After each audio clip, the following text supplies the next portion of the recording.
Hello students, there is a one doubt question asked by someone in a group. Exercise 7.3, question number 4.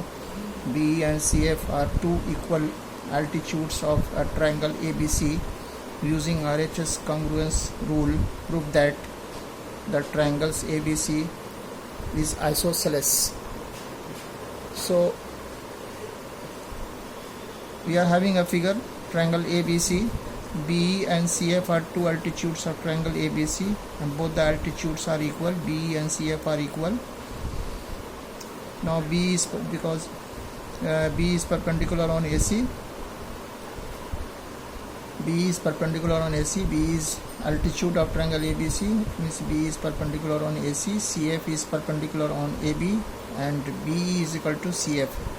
B is equal to CF. Here, this one is already given in the question. Now let us start a solution. In triangle we will take two triangles BEC and CFB. हम लोग दो triangle लेंगे, एक triangle BEC और दूसरा है CFB.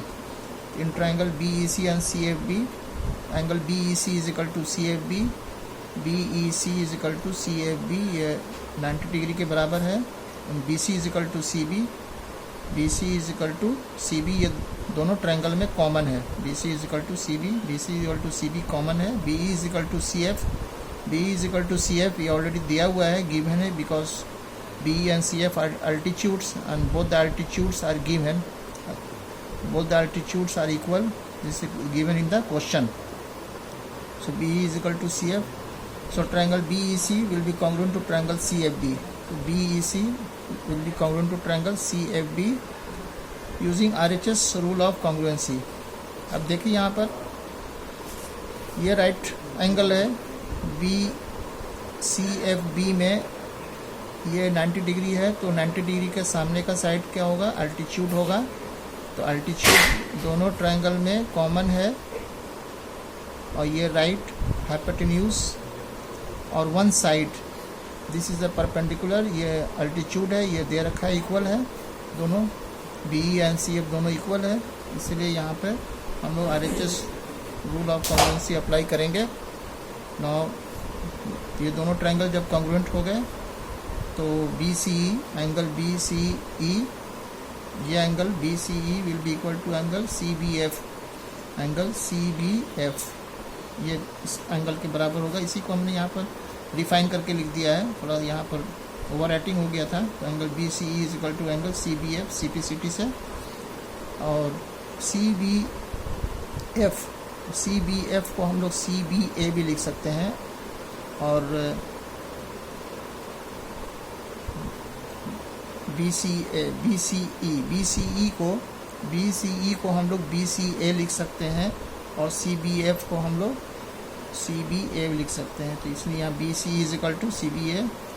अब यहाँ पर ये दोनों साइड AB और AC, जब ये एंगल, अब यहाँ पर देखो मैं समझाता हूँ आपको, आपने ये पढ़ा है इससे पहले. किसी ट्रायंगल में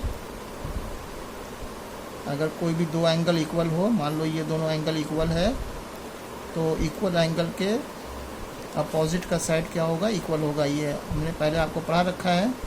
सो अगर एंगल BC के बराबर है तो B के सामने का साइड AC हो गया, C के सामने का साइड AB होगा, तो AB AC के बराबर होगा. तो उसी कंसेप्ट का हम लोग यहाँ पर यूज़ कर रहे हैं. Angle BCA is equal to angle CBA, ये दोनों एंगल इस ट्रायंगल में इक्वल हैं, तो इसके सामने का, इस एंगल के सामने का साइड AB हो गया, और इस एंगल B के सामने का साइड AC हो गया, तो AB AC के इक्वल होगा. तो AB is equal to AC यहाँ पर लिख दीजिएगा रेफरेंस के तौर पर. Side opposite to equal angles are equal.